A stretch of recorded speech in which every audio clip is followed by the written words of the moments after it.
Grand Forks came down early today, so we want to make sure we start on time here today. So we'll call the meeting to order. Roll call, please. Altoff. Bigwood. Here. Wojcinski. Here. Bunsack. Broussard. Here. Carlsrud. Erdman. Here. Johnson. Mahoney. Here. Nielsen. Or Brian, are you on?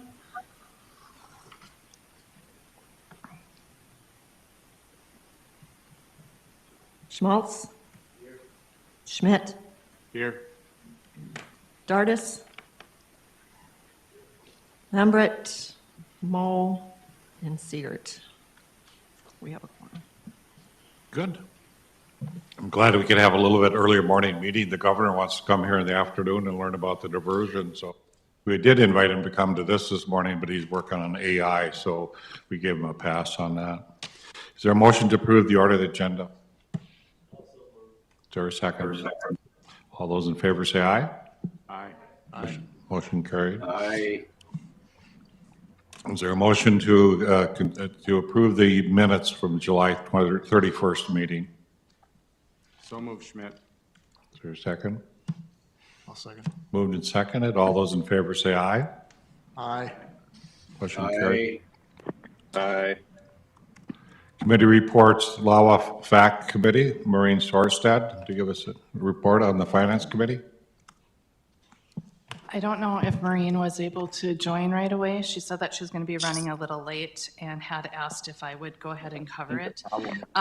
The Financial Advisory Committee met and actually have some action items which are we're gonna cover later under the G1 and on. But one of the things that is an action item that came out of it is the agreed upon procedures. So Lake Agassiz doesn't do a full audit because, well, we only cut a few checks a year. So it was decided to do an agreed upon procedures where Eide Bailey comes in and looks at the financial statements, looks at all the checks that have been written. So the last one was done for 20 and 21. So now we're ready to do an AUP for 22 and 23. And Eide Bailey came back with more of a price increase than that we had in the budget. So we talked to the financial advisory co-chairs, and it was decided that instead of dropping anything that they look at is to increase the budget. So it's actually to increase the budget by $1,875. Yeah, if you go to tab N, is there agreed upon procedures letter. And then on the third page, or actually page number 4, is $7,875, and Lake Agassiz has $6,000 budgeted for the agreed upon procedures. So it's recommending to increase the budget by $1,875 for the AUP, and that's a recommendation from the Financial Advisory Committee. But you don't want to do that action item until later? No, that one we're ready to do now if Okay. somebody would. Can I have a motion? So move, Schmidt. Is there a second? Any questions or discussion? Doesn't seem like very much money increase, so No, they said it's technology too is why. technology always gets in there. I thought with AI, everything's supposed to get simpler and cheaper. We'll see. No? We'll see. Roll call vote. Altoff. Bigwood. Yes. Wojcinski. Yes. Bonsack. Broussard. Yes. Carlsrud. Yes. Erdman. Yes. Johnson. Yes. Mahoney. Yes. Nielsen. Schmaltz. Schmidt. Yes. Motion's carried. Very good. LAWA TAC Committee, Al Grasser, is that who's going to report today? So was Al able to make it? He was going to be online. Yeah, he is online? Okay. Al, are you there?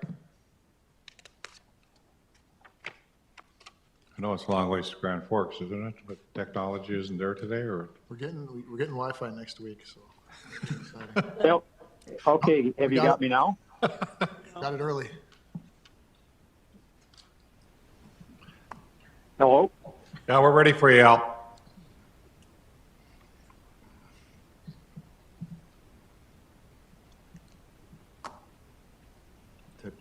All right, you have my audio now.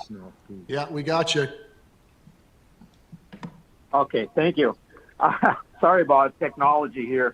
Good morning, Mayor, members of the authority here. The Technical Advisory Committee met on September 10th. We did have a number of interesting things that we talked about and came through the committee meeting. The first parts of it was really an overview of the construction activities on the various contracts, which I think you're going to get some of that today also. We got a number of notes on basically Garney on contract 5B and some things that are going on that I won't get into exactly right now. Some of it has to do with dewatering and road maintenance, things like that. Thing I wanted to just point out, I think, as the chair, is that some of these early contracts we did want to use as learning tools, and I think we are learning things in the process. There's some things that are going to come through on a change order here a little bit later that the engineering team is learning and incorporating into the future contract awards in order to help kind of minimize some of the change order potentials. And again, some of that has to do with dewatering and road maintenance and some things like that. The one action item that the committee did approve was task order 5532, change order number 5, and that has to do with contract 5B, the transmission pipeline. Again, that was involved change orders related to the dewatering and ditch cleaning, some maintenance, roadways, topsoil, et cetera, et cetera. That change order was in the amount of $720,283.91. The committee did approve or recommend approval of that change order for that particular project. There were some things in there, and I don't know if Kip, if that'll come up today. There were some discussions about, how do we do road maintenance, and perhaps to what level do we do road maintenance. There's some interaction sometimes between the contractor and the county as to how they do maintain roads. We may just want to have a general discussion about that at the board level about, how to represent the level of road maintenance that's needed. Sometimes it's a matter of expectations. I know in Grand Forks there can be people on gravel roads that could, use that thing maintained every day, and others that, would be once a month, depending upon expectations. And I think we have to rely a lot on the Garrison staff to do that, and I think they've done a good job of it. Anyway, that was the one action item that we did do. The other thing that I'm going to talk about a little bit that I think, again, involves some board discussion is on contract 5A, we are kind of, not sure if I should use the word experimenting, but we are going to try at a highway crossing doing an open cut instead of tunneling. Right now, I think the plan is to tunnel under all roadway crossings, but some of these are fairly simple, fairly straightforward, lower volume type roads. We could save on that particular location. We could save about $2 million doing an open cut on that instead of some tunneling. So it might be something we want to consider as we move forward relative to what we want to pay for and the risk that we want to take. So when I'm talking about risk, I think in this case, Foster County is requesting $100,000, to allow the open cut. And I think, what they're looking for from their perspective is to make sure that if there's future settlement and different things like that that are going on, that's covered, and they're not stuck with it. And that's absolutely appropriate. I think the question and the discussion that we had is, what might the permutations of this be going forward at other locations in other counties? And is there a way that we could provide assurance for future maintenance or impacts without necessarily doing, like a cash infusion at each location? And I think that's maybe something for the board to kick around and maybe, what can we offer the counties, again, to give them assurance that they're going to be protected without necessarily outlaying, a lot of cash for a long period of time, from our perspective as the water authority. Maybe I should stop at that one and see if there's any questions in regards to that specific item that either, Kip or myself could maybe talk about. Any discussion? If not, I'll just park it and let the board grab it later on. I think Mayor Japuszynski, you had some comment just on that in your mind of what that might be covered by O&M rather than money. Yeah, I think we would rather, if there's some sort of administrative cost that they've got, obviously, to get this done early on, let's figure out something reasonable, but let's, the overall operations, the pipeline's going to have to be maintained and looked at. Let's just have it be a piece of the bigger puzzle rather than trying to have one-offs for all these different roads in 3 different counties. So that would be my recommendation. Yeah, Al, we'll talk about that when the actual motion comes up, and I think Kip has some information as well that we'll share with the board. Thanks, Al, on that part. Very good. Yeah. The other one that we talked about, that there was an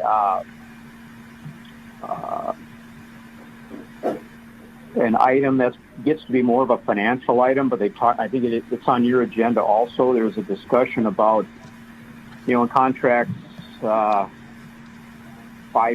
5D, 6A, we've got about $10.2 million in contingencies on those projects that are kind of sitting there in the budget. And there's a discussion, I guess, as to whether, some of that contingency line item should be reduced so that you can put money, into more pipeline. Basically, I think they talked about in the triennium, there's about $15 million in contingency. Should that be reduced to, say, $9 million or so, that would free up $6 million, for some additional pipeline work. So that's a tough judgment call on, what are your risks out there for coverage versus, you don't want to have too many assets tied up to cover the potentials.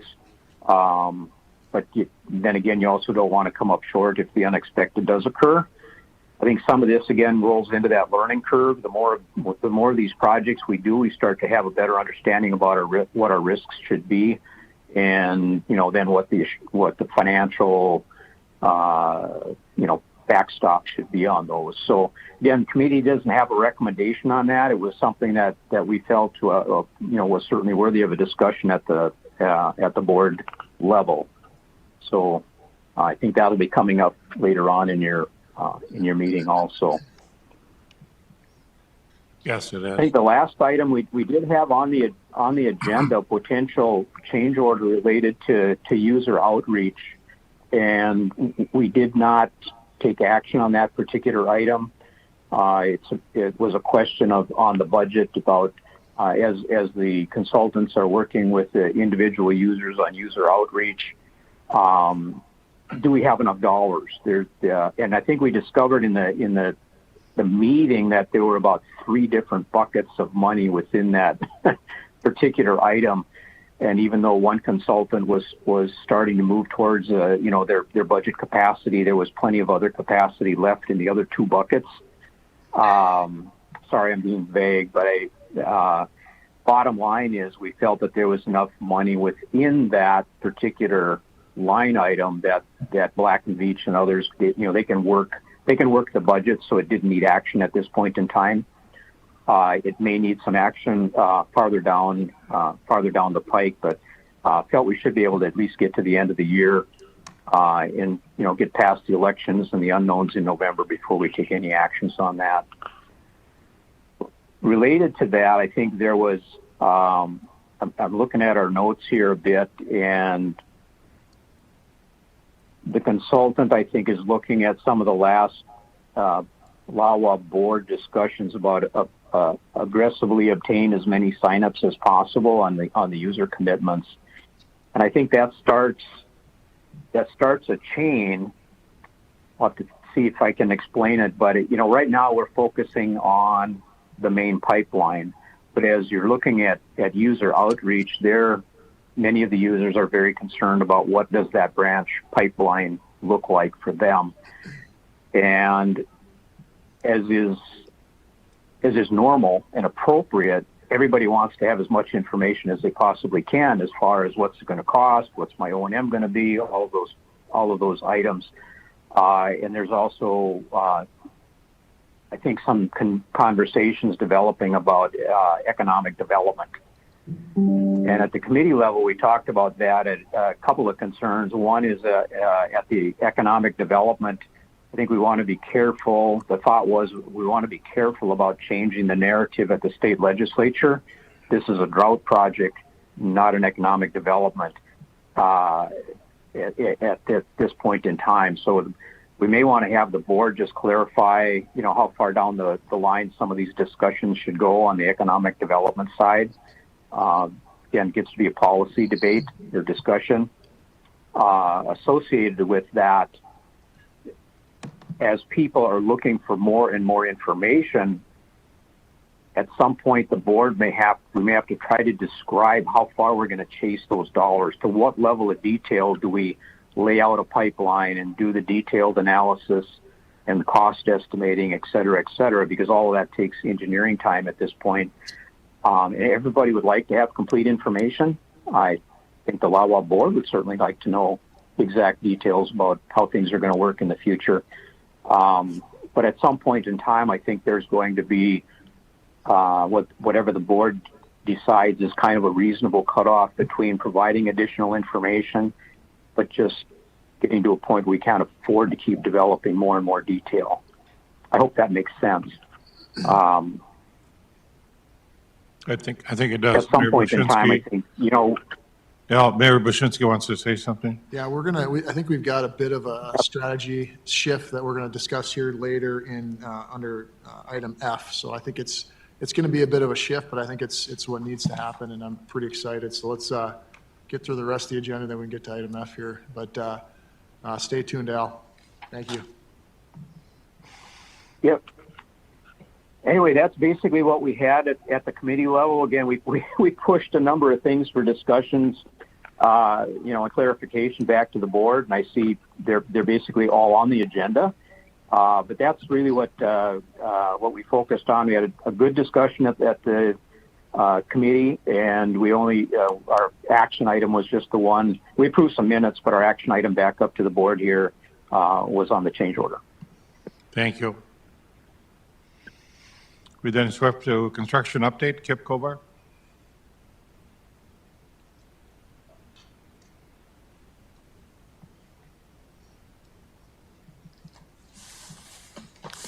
Good morning.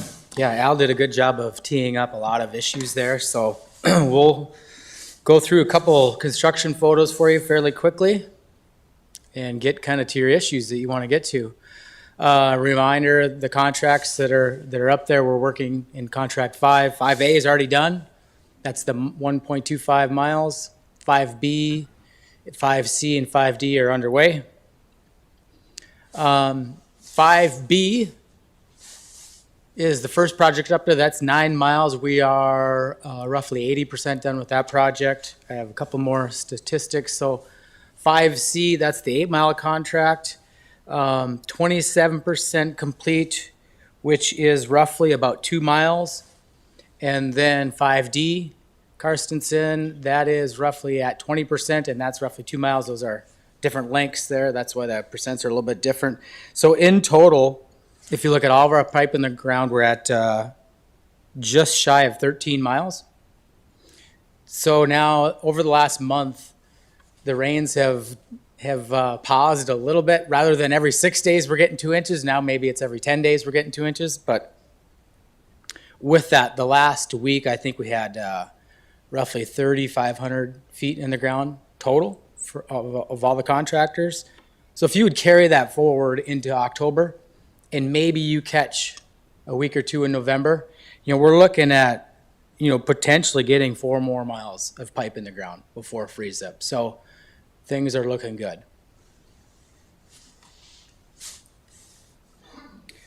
And again, just a few more photos for you, just typical pipeline pictures with restoration on the right when they're bringing back topsoil.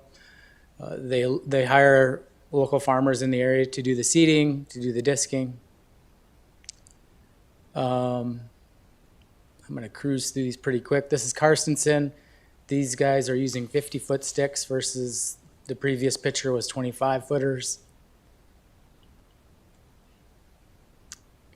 So a map of Carrington is roughly in the middle. On one of the contracts, we had to tunnel underneath Pipestem Creek on the left-hand side there. And then in another contract, we have to tunnel under Kelly Creek, which is right next to the James River. So Pipestem Creek, we've just finished up here about a week ago. Currently, we're digging, actually the tunneling machine started yesterday at Kelly Creek. Some typical, okay. So, I don't want to sound like a broken record, but this year our theme was water, lots of rain. I think, when I reported to the TAC, I think we were over 24 inches. Since then, we had 2 inches, so I think we're over 26 inches now in Foster County. These might have to be adjusted a little bit because of that last storm, but 44 days with measurable rain, 14 days of a quarter or more inch, 4 days of 1 or more inch events, which cause delays. And that's all since June 1st. So just briefly about each contractor, Garney, that's 5B. They are approximately a year behind. And so we've notified them that they are working under liquidated damages, and those are approximately $500,000. Because of timing, and I see that it's on your schedule, on your agenda, maybe it's appropriate now. The TAC did talk about this at their 2 meetings ago, and they started holding back liquidated damages on the pay-app. And so I'm going to bring it to the board. It's on your agenda for later, but I think maybe now's the appropriate time to at least pose the question if the board is in support of that. So on the next pay-app, we would withhold the $500,000, and then each month moving forward, whatever those accumulate, we would also withhold those from the pay-app. And any discussion or recommendation on that one? Is that a motion further down? It is. Which tab? It's not. It's just on your board agenda after the change okay, order, right. and it's highlighted, or it's bolded for action. But because it hit the slide here, I thought I would just mention it. What would your suggested motion, Kip? I would suggest that Lake Agassiz and Garrison Diversion supports withholding liquidated damages from Garney's pay-apps moving forward. It's a motion. Do I have a motion, please? Do I have a second? It's moved and seconded. Any discussion? Sure. Krasinski? Chairman. Mr. Causer, why don't you go first and I can follow? Okay, I think I'm in support of this. What will this do with the working relationship? Are they receptive to the LDs at this point? They probably have a different number in their mind as far as number of days they're into liquidated damages. At least we notified them with a letter notifying them our count is this, and we're accumulating these every day. At some point, I'm guessing after, if this motion would pass and we relay this on, they may come back with some discussion, but. And then you'd be back to us? or would you negotiate from Yeah, where you are? Yeah, I think it is what it is, right? I think you're authorizing us to do it, and it's legal. It's the documents, contract documents allow it. Thank you. You want some discussion, I'm taking. Could I guess I want to be clear here. So we're suggesting that we do not charge liquidated damages and that we move forward at 100% and that they're held harmless at this point? Is that what we're suggesting, or are we suggesting that we're going to charge them? I guess when we're saying withholding liquidated damages, let's be clear at exactly what we mean. Yeah, excellent point. I didn't think of it that way. My intent was to not pay Garney $500,000 on the next pay app. That will offset the liquidated damages that they owe us. Is that a little clearer? In your discussions, I guess obviously we've got some circumstances that they may or may not have planned for. Should there be some discussion on the overall amount and any forgiveness that we're going to give them just to keep positive relationships going forward and making sure that we still have multiple bidders on this pipeline? Should there be a discussion on that front, or is it is what it is under the contract and we're going to move forward? I guess that would be my discussion with the group. Some feedback on that. Did you? Yeah. Kip, what's the daily liquidated damages? I believe it's $2,000. Okay, and then with all the rain we've had up there, is there going to be a change order coming because of environmental conditions, weather-related issues? Every time we've come back to you, yes, you've approved dewatering change orders, which is in part due to that. Plus, on rain days, the contract allows them, over a certain amount of rain, they get contract days that are already kind of worked in. In the change order coming next, there's going to be a couple days that we're going to ask for. So I feel like we've done a really good job of allowing them those days. What do you expect are their days that they're counting as liquidated damages compared to ours? Yeah, they're not going to agree, obviously, to the days that we have noted, I'm guessing. So maybe you start with the first pay app, maybe you say, let's go half. Let's take 250,000 out, and then each month moving forward, you keep accumulating that month, but will you leave some on the table for them to negotiate? So in some ways, what you're trying to make the books right. They have liquidated damages they haven't paid, you're withholding their payment. It actually forces them to sit down and talk about how many days. Is that what you would want it, right? And were we just being responsible owners at this point, right? Correct. And then what's the action the garrison would do? Garrison would concur with that? We will take that to the Red River Committee directly after this meeting. Okay. And then if they approve that, then we would take that to the executive committee meeting tomorrow. Okay. Any other discussion or comments? Mayor Dardis, does that seem like a reasonable thing to do? Chairman, if I could make one comment. Paul? Mayor Carl, you have noted a few times, I think, at these meetings concern about treating the contractors fairly. And we are taking that very seriously. We have negotiated a number of change orders with Garney. You will be approving another change order in a few more minutes. And we think we've been very fair with these change orders. No contractor wants to agree to liquidated damages. But at the same time, we feel like it's in the interest of Garrison and Lawa for us to be assessing liquidated damages. Frankly, over the next winter, there's going to be some challenging arm wrestling that occurs with Garney.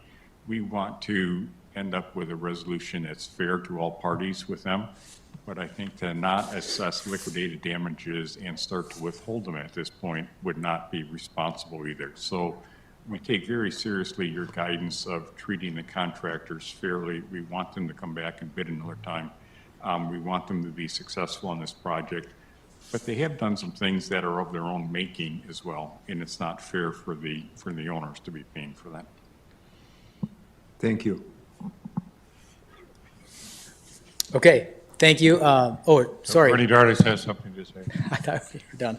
I would caution us, the thing that we need to do is we need to execute the intent of the contract. Whatever the contract says with regard to days lost because of wet weather or whatever, administer the contract as it's written.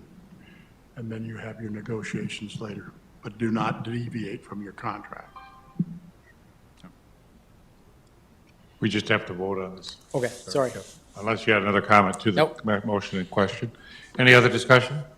Roll call vote, please. Mayor Mahoney, or Chairperson Mahoney, what does the contract say then? Are we doing liquidated damages at the end of the contract, or are we doing them, can we do them now? I think that's a good answer that the board needs to know.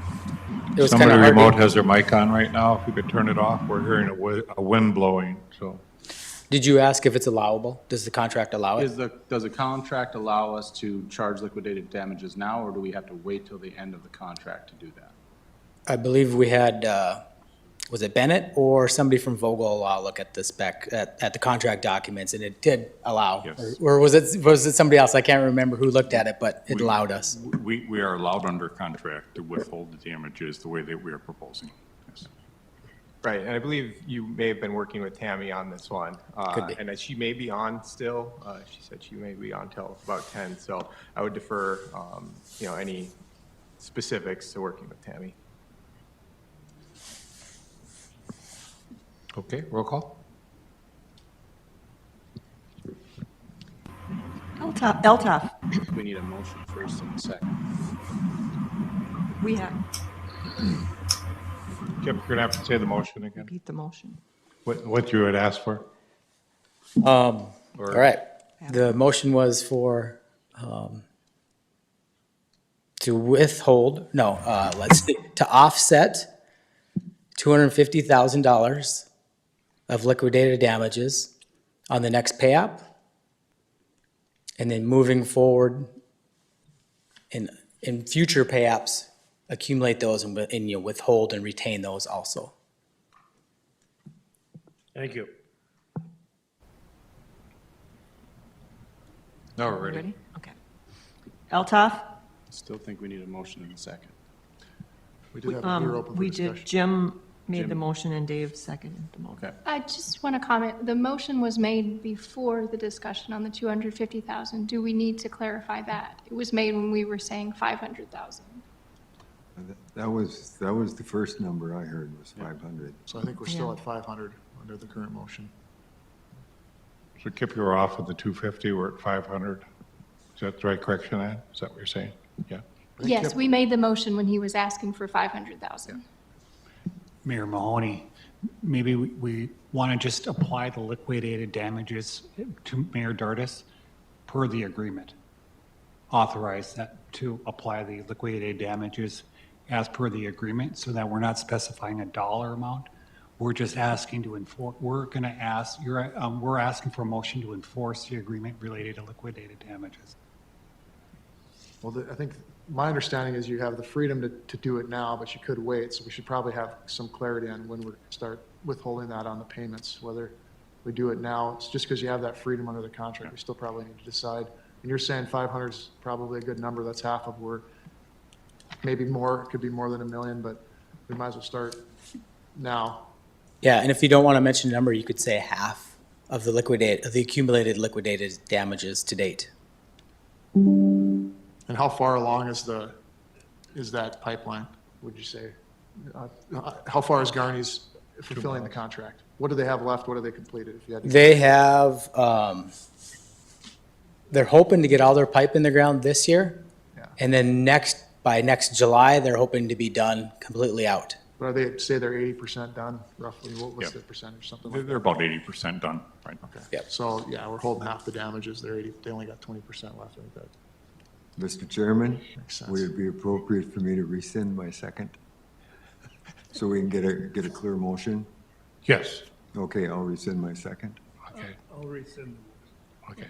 Now, can you kindly state to us what the motion is, and maybe Mayor Brzezinski, you have I an will idea. so move that we withhold 500,000 we from the next payment. So we're going to pay him 500,000 less because of the liquidated damages to help offset that. And in the future, we'll continue that along as it's stated in the contract. As stated in the contract. Does that make sense, Todd? Is there a second? So now we're okay.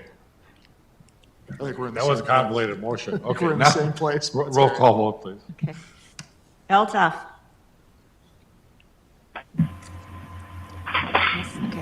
Bigwood, are you thinking? Yes. Okay. Wojciechowski, Yes. Bonsack, Broussard, Yes. Carlsrud, Yes. Erdman, Yes. Johnson, Mahoney, Yes. Nielsen, or Brian Riley?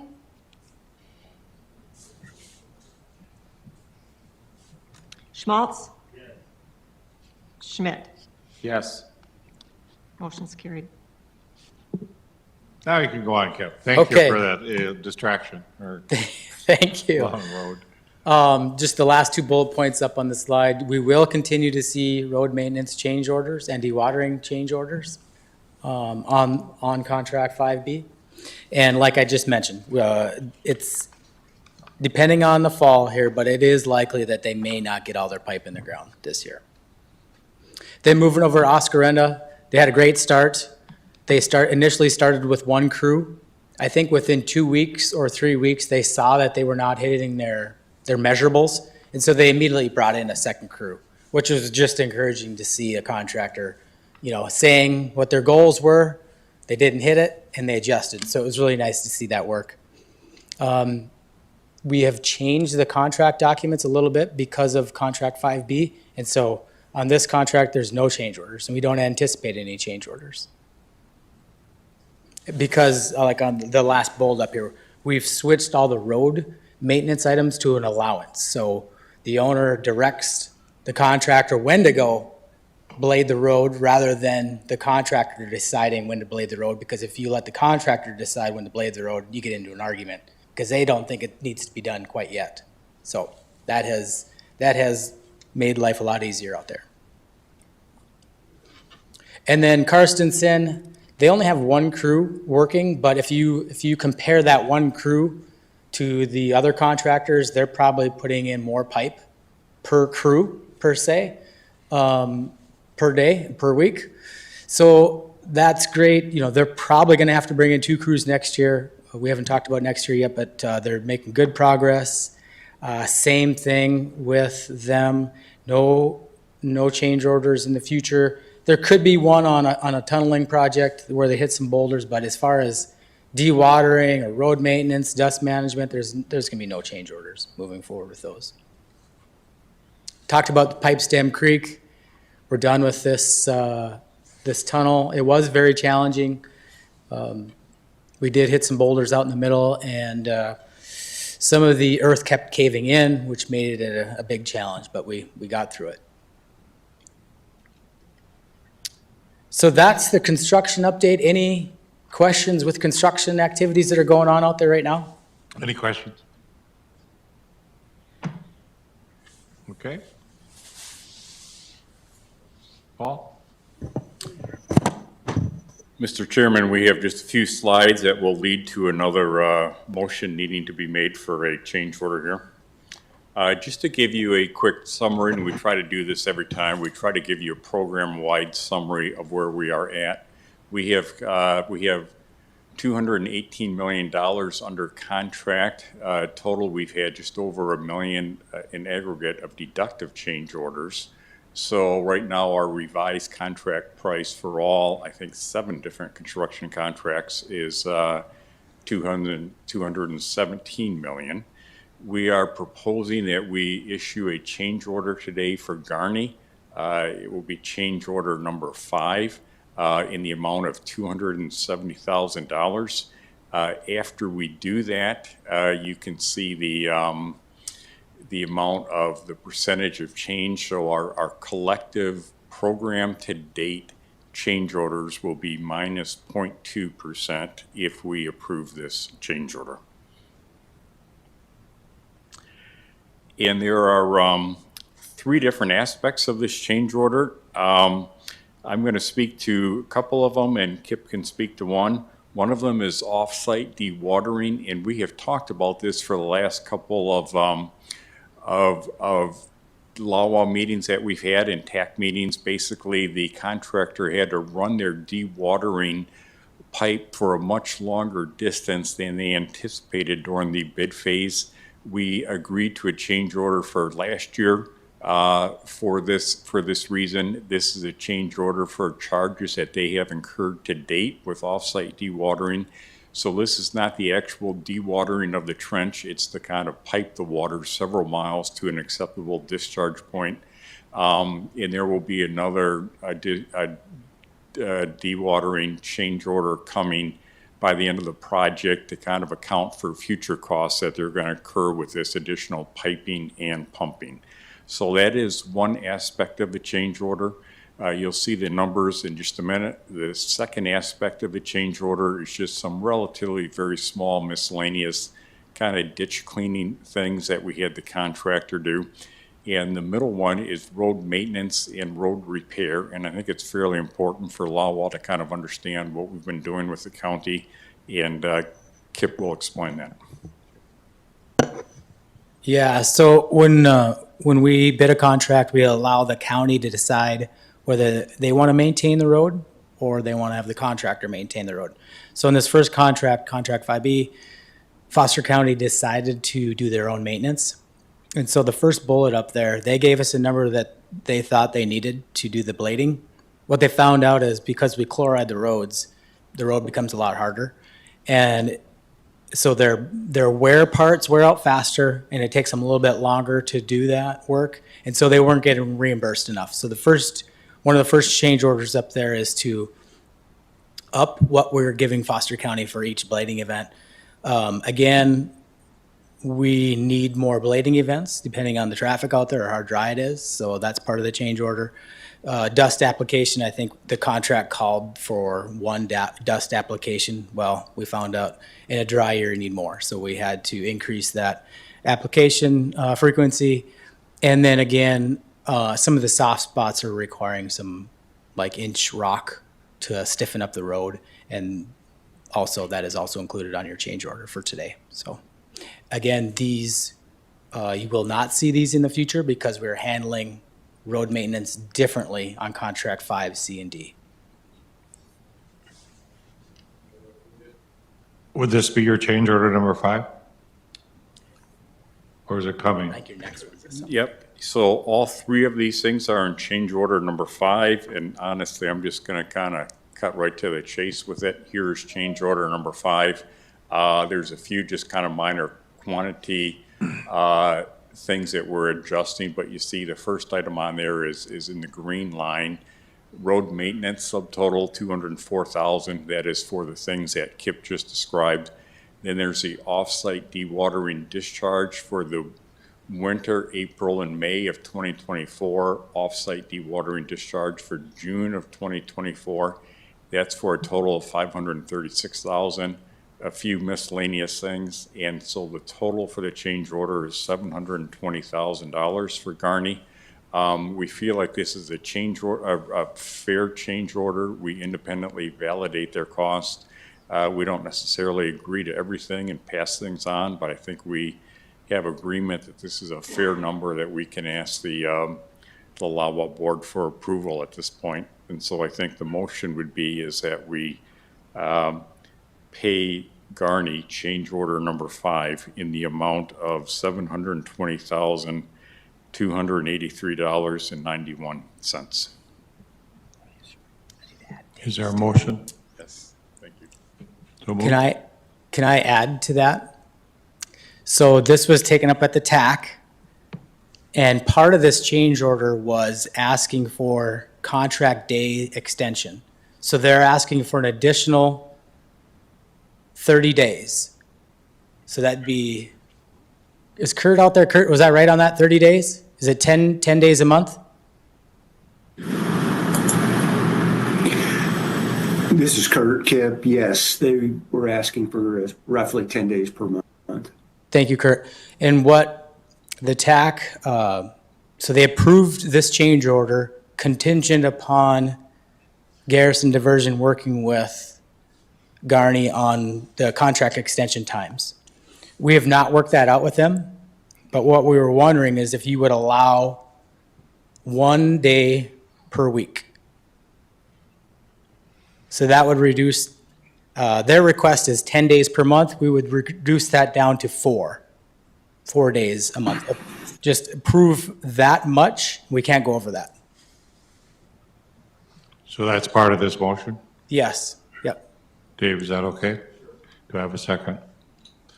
I'll second. I just want to clarify. So essentially those, you're talking basically, we're saving them on liquidated damages on the back end by giving them an extension. So if we look at this, at that 720 number, I guess you're reducing it from 10 per month down to 4 per month, but figure $2,000 a day.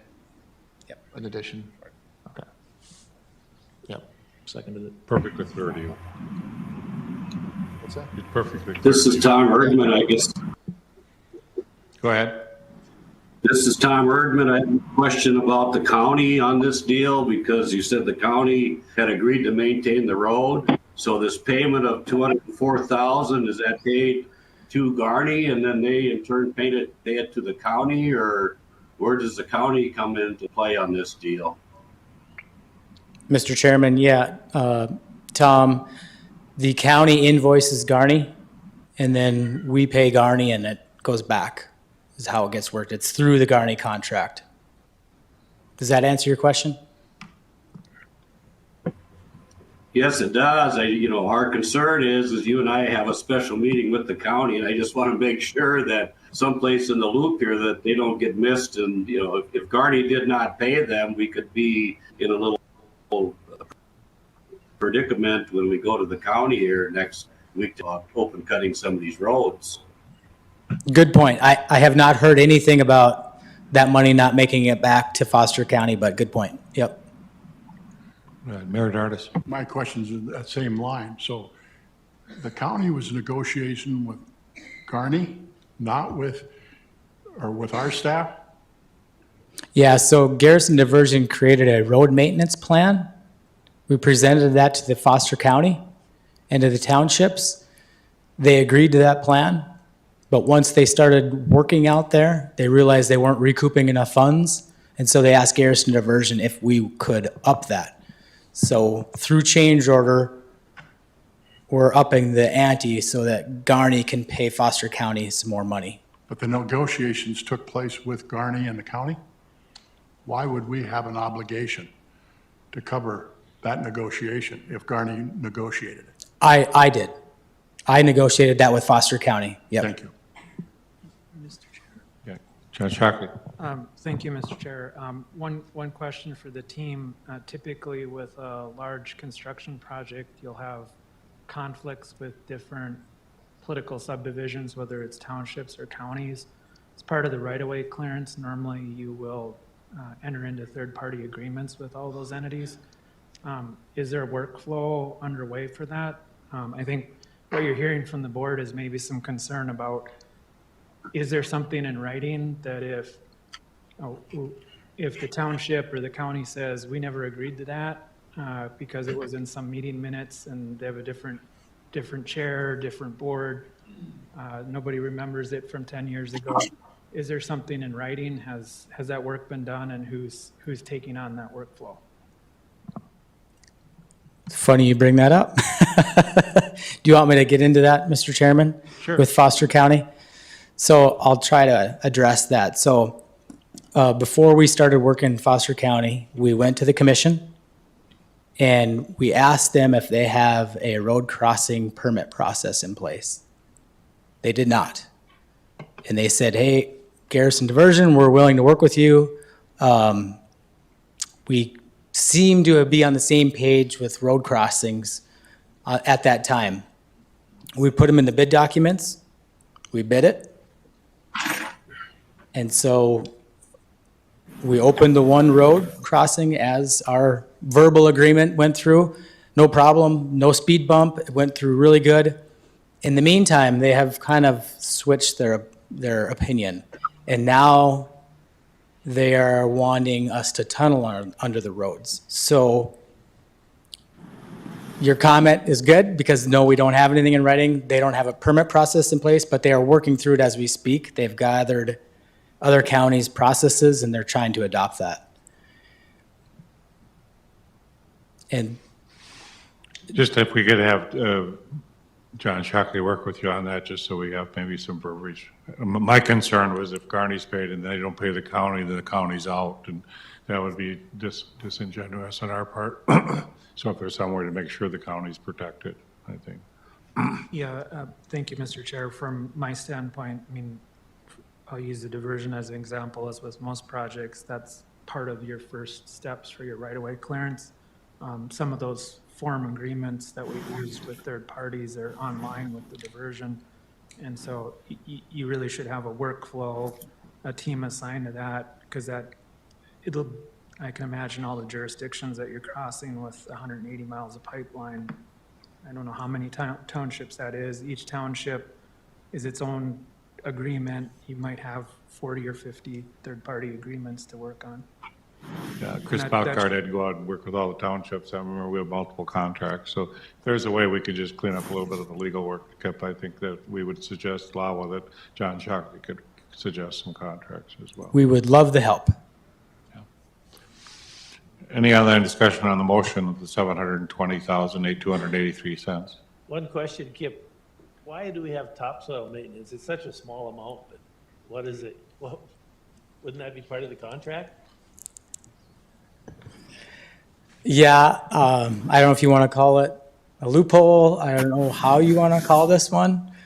So according to the Stormwater Prevention Plan, if you do not disturb topsoil within 14 days, it has to be covered. But if you're a contractor and you say you drove by it and you disturbed it, then your 14 days start over. So we were into that circular argument, and this particular event, I think, took place on a landowner that continues to text the governor's office. And to move this forward very quickly, we just took care of it. It's exactly what you think it is, so just pay it. Thanks, Jim. We've clarified it in future contracts. We will not get into that again. It's such a small amount. I think we're okay. Any other discussion? Yeah. Can I Ann? clarify that in addition to the 720,000, it's also 12 additional days? 4 days a month? Yep. Okay. Okay. Beltoff. Bigwood. Yes. Machensky. Yes. Ponsack. Broussard. Yes. Carlsrud. Yes. Erdman. Yes. Johnson. Mahoney. I may have to explain that one. Nielsen. Sure. Schmaltz. Yes. Schmidt. Yes. Motion's carried. Okay. Kip, are you back on, or where are you at? Yeah, I think, are we at contract 6A? Yes? So contract 6A started advertising on Monday. We are going to open bids, I believe, November 7th. We're going to have to do an addendum because originally we had October 23, but Mary will kind of get into kind of D2 and how the timeline works out. But anyway, for this contract, we're going to do kind of an accordion type contract. You roughly have $45 million to work with. Depending on bids, we're going to have alternates where you can add on a mile or two. And so, roughly it's going to be between 5 to 7 miles long is what we're anticipating. We heard from one of the pipeline manufacturers that steel prices right now are really good, so hopefully that continues. And then one of the bullets on your screen there, you see this is the contract that we cross one of the county roads. It's a highway. It's a county highway, goes to Kensal, North Dakota. Very low volume traffic. They would like us to tunnel it, but if we can open cut it, it's $2 million.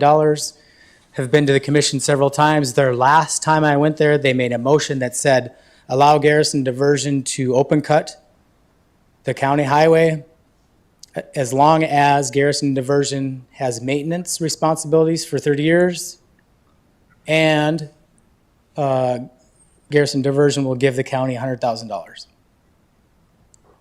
That was kind of roughly the motion. They made that, part of that motion, the $100,000, because they're not sure if Garrison Diversion is going to be around for a long time.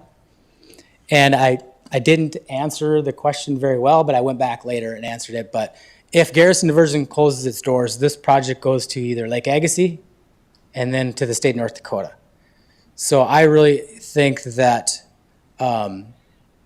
we can do better on this. I don't really think there's a need for $100,000. If we're going to be on the hook for maintenance responsibility settlement, why do they need $100,000? I can understand them having some administrative fees.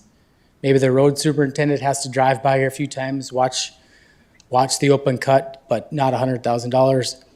I requested a special commission meeting, so that is going to be October 2nd at 1:30. One of your board members, Tom Erdman, is going to go with me, and he's already been working the phones with me, and so we're trying our best to kind of get a different deal here. I just think the $100,000 just doesn't feel very good to do, and we don't want to set a precedent that we roll into Griggs County, and now this doubles or triples, or maybe even a township wants money. So I'm really trying not to set a precedent here. So it's an update. I would take any advice from anybody that has any for me. We discussed this a little bit. We thought maybe administrative fee would be reasonable, $3,000 to $5,000, just because it does cost the county a little bit to go out and examine and do whatever.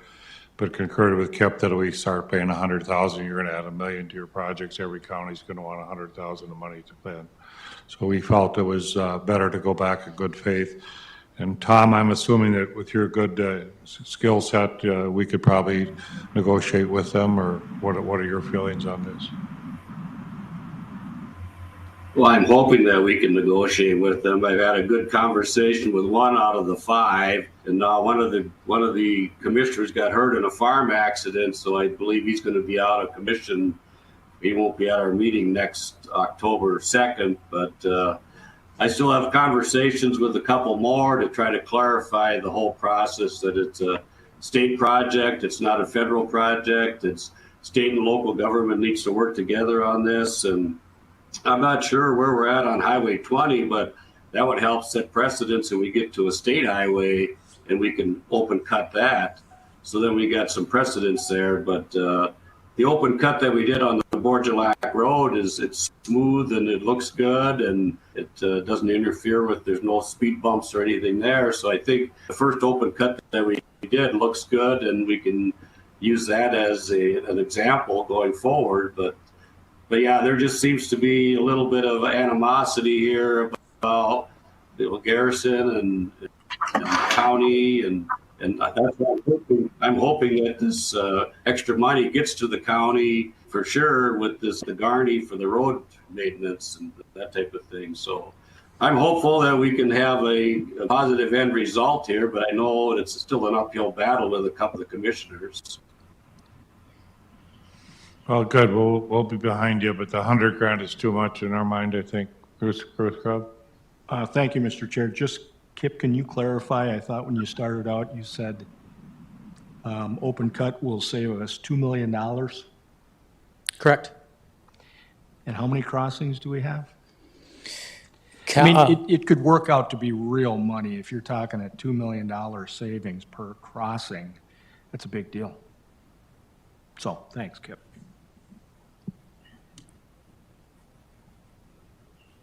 Any other discussion?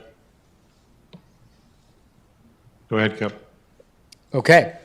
So next on your list here is the timeline for 6A, and we'll let Mary cover this because there's a lot of financials on here. Sure, I will start on this. I'll also state that later on under G3, we'll talk about the Series D2 financing.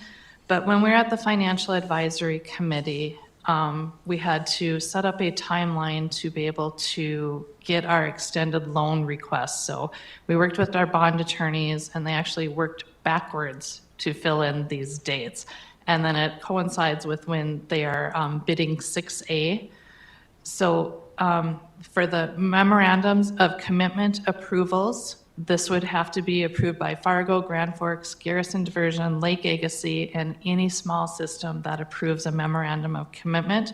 We're looking at the last deadline to have that done by November 12th. And then same thing would have to happen for them to sign on to the D2 interim finance agreement. That would also be November 12th. And again, every system that signs an MOC will also have to sign a D2 finance agreement. And then the bond attorneys would need all of the resolutions and minutes from the city council rural water meetings, whoever, had approved it. And then the main point is so that we can actually issue a bond for the remaining $11.3 million, I think it is, at Garrison Diversion's Executive Committee meeting in December. And then we'd be able to close the loan January 10th. And then the big key is to be able to put a request to Bank of North Dakota by February 10th for contract 6A. And the reason that that's really important is because we closed on the Series D agreement in August of 23, and you have 1 year to draw the funds from Bank of North Dakota, and we don't have the D2 series signed yet. So Bank of North Dakota, we requested, Garrison and Lake Agassiz requested an extension to that loan, and Bank of North Dakota and the State Water Commission approved that request to February 16th. So in order to keep the loan current and to be able to draw on that little over $11 million, we have to be able to request the funds in February.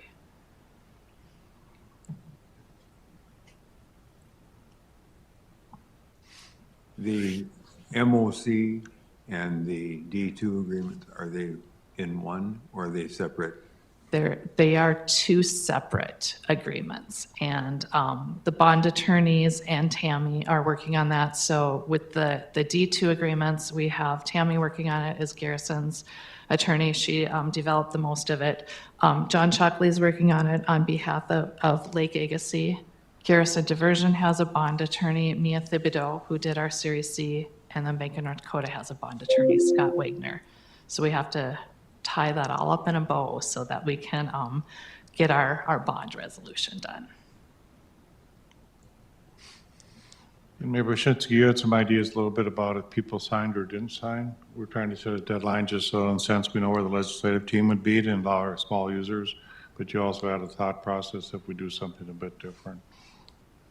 Yeah, I guess I can take that now, or we can wait till user engagement. But I think the idea is as we're going out and talking to the smaller users and trying to get them involved in the project, it's a little bit easier if you're on the core pipeline or you're on the river because you don't have the risk of needing a connecting pipeline or aquifer recharge. There's other work that's going to need to be done secondary, and you're carrying that risk. So the way that I think we need to look at this going forward is how do we mitigate that risk? How do we have that assurance or that insurance so that when these smaller user groups, and we'll need some feedback today on this, but our thought was you decide to be a part of the project today when it's the cheapest, you've got the low interest financing, you're not going to have as large of a true up later. And as it gets to the point where you need to decide on once that connecting pipeline gets, we get a finalized cost, and you'd have to go to legislature and see what the cost is going to be. If it ends up being too burdensome, you can get out of the project, and then Fargo and Grand Forks would pick up what you've spent. So you could go into no risk, and later if it ends up being too burdensome and you decide to get out of the project, you'd get all of your money back. So I think that would be attractive to the users. Plus, furthermore, as you're finally going to have to go to the legislature to get these things funded, you need all of LAWA there backing you to get these things done, and that incentivizes all of us to be at the table to try to push that forward. So we're going to work together and look at kind of getting the language and exactly how that would work, but that would be the offer to the smaller users to sign on now. And if later, once all the work gets done to finalize the numbers, because we're trying to do both at the same time, right? We're trying to get these numbers dialed in so you can make that decision, but it's a pipeline that might not get built for 10 more years. We all know that many different things could happen in 10 years that are going to change your circumstances. So let's give you an insurance policy that you can get out of the project later, get into it now so you got the best possible, cheapest time to get in, but later if you need to get out, you have that option, and Fargo and Grand Forks will backstop that. So I think that should be really attractive. I guess we'd be looking for some feedback. It's a shift in the way we've been doing things to date. But I think it aligns everybody's interests really well. and gives the smaller user groups that opportunity to tell their individual users that, this is an important project. If it doesn't make sense later, we're going to be able to get your money back and refund what you've paid to this point. So I guess we'd be looking at some feedback from the group.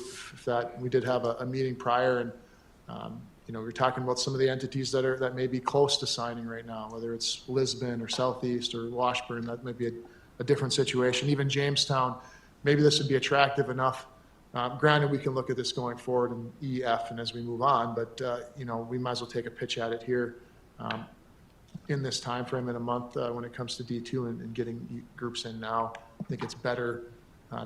It's better going into legislature, this year saying we've got 6 or 7 users rather than, maybe 6 is where we're at now. If we've got 8 or 9, that certainly looks better. And also keep in mind, the debt payments are sculpted. If you change your mind in 2 years and you haven't even made a payment yet, you're not even out anything.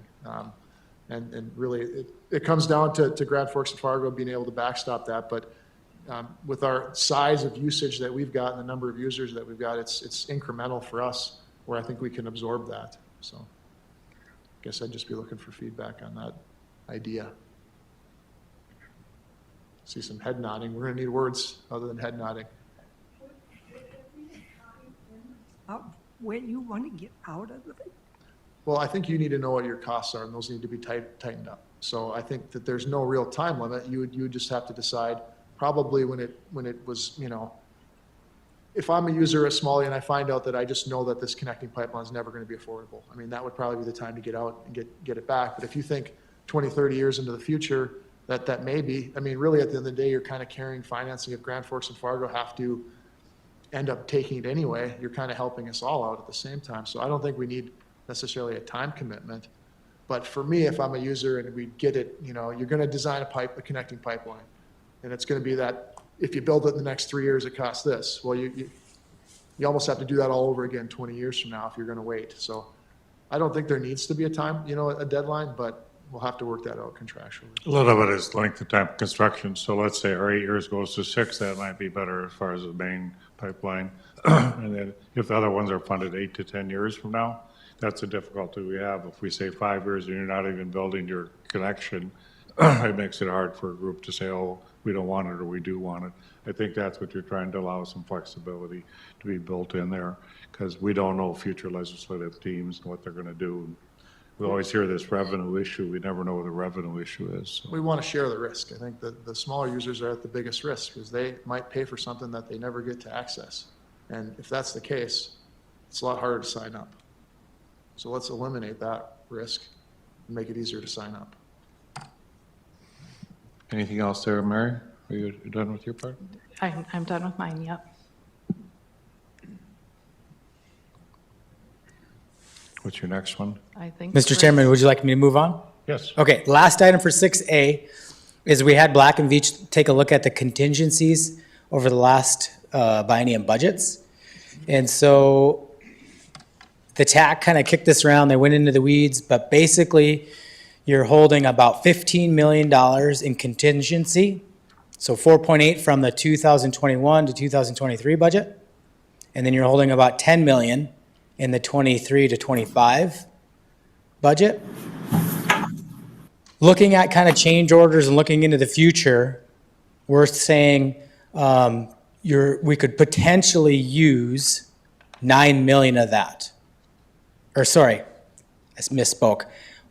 Hold back 9 million, we can use 6 million possibly to put more pipe in the ground under 6A. So I don't know if the board wants to take that risk, but you have 15 million sitting in contingency. We're recommending we probably at least need 9.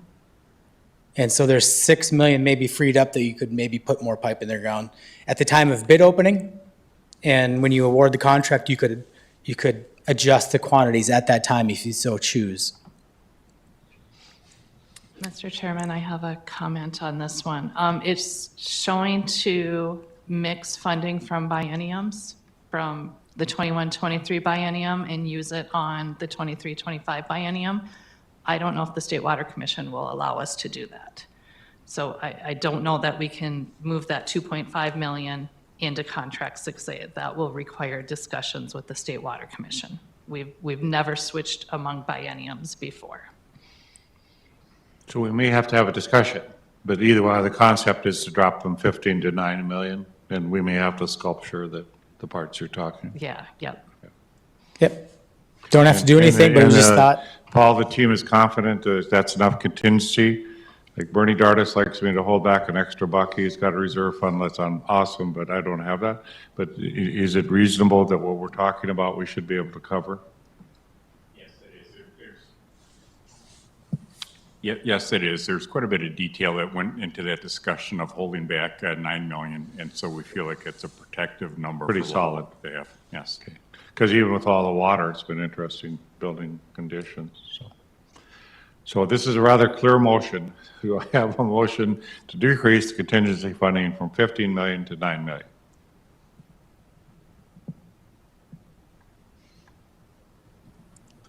I'll move.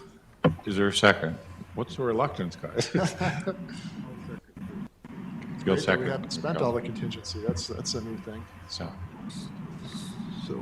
Dave. So, you mentioned the Water Commission. Can we do this now and then we ask the commission if we can utilize those funds differently, or do we have to go there first? Come on, Mary. Either way, it's up to you guys how you want to do the motion. I'm a little concerned of switching amongst bienniums because I don't know that they'll allow us to. Brent Bogart? I would think if you made the motion to, that it's an up to the 9 million, depending on State Water Commission approval of the crossing bienniums. That way, it might only be 6 million, it might be 9 million. But Utilize what we can up to the 9 million. It's allowed by the State Water Commission would be what my motion is. Yeah. I'm good. Okay. Any other discussion or comments? Roll call vote, please. I'm going to start at the bottom this time. Schmidt? Yes. Question on this. What would happen if you didn't do anything out of the 2021-23 biennium, left it up there and took the remainder out of the second biennium with contingencies? I think the only concern would be to make sure you're not shorted on your contingency, because you wouldn't be able to move the contingency to use the contingency in the next biennium either, so. But I was thinking this. Come down to the same thing that you still have to go back and ask the water commission. Yeah. to move that contingency. Well, I think even another question, so what if we don't use that contingency to begin with? Where does it go? Just goes. Right, our question is, does it go back or can we move it to the next biennium? Yeah, because I don't think we want to give money back to the state on the project that's from our And contingency. that's something we might want to work with the legislature, that we get to retain all funds. And then that might clear up the issue if it's a pass funding, not just we retain the contingency to use for more pipeline. We need to play by their rules. We will have to work with people, try to get this figured out. Okay, I'll start over. So I think your comment is we're going to work with the team to see what we work out. Okay. We don't want to leave stranded assets anywhere. All right, I'll start over. Schmidt? Yes. Schmaltz? Yes. Riley? Yes. Thank you. Mahoney? Yes. Johnson? Yes. Erdman? Yes. Karlsruhe? Yes. Broussard? Yes. Bonsack? Wojciechowski? Yes. Bigwood? Yes. Altough? Motion's carried. Foster County Roads, am I understand we already talked about that? yeah, Mr. Chairman, I think we took enough time on Foster County roads, yep. Okay, so then we'll go facilities and pipe update, Paul.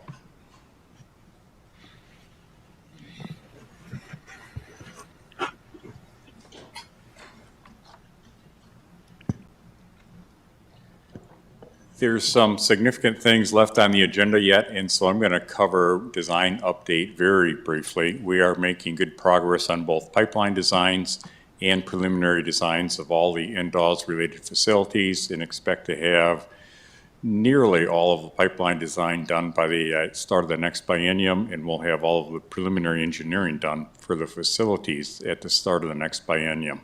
I think this board is interested always, as they should be, in easements, so we have a diagram here. I just would like to briefly kind of walk through. If you look in this middle part, the green squares are basically showing where we have easements. So the bottom line, the number to remember is that we have achieved about 80% of our easements to date.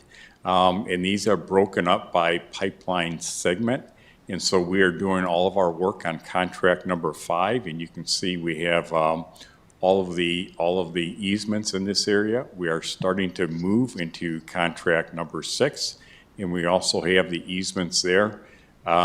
We are progressing the design towards 100% for contract 7, and you can see we have nearly all of the easements in contract 7. So really from kind of Carrington on east, we are doing very well with easements. You go west from Carrington, you get into contract 4, obviously fewer number of easements, a lot of them still in progress. And then you get into the NDOS portion of the design, and we're doing reasonably well, but still have some work to do on easements. So design progressing well, and easements, I think we're pleased, but we have some hard work that Tammy and company are kind of leading in terms of some of the litigation with some of the easements. I am happy to talk more about design update, but we give a much more detailed update to TAC committee, and I'm not, so I'll keep it at a fairly high level unless people have more questions. I'm not hearing more questions, so we'll move on. Thank you.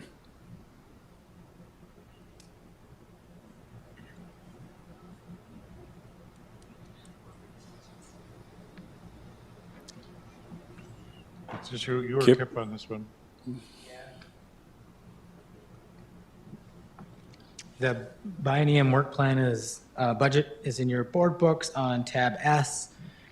After we open bids on 6A, you'll have activated all your contracts under this biennium, and so everything that you tasked us to do is moving forward and underway. Any questions with the biennium budget? It's in your board books just for information.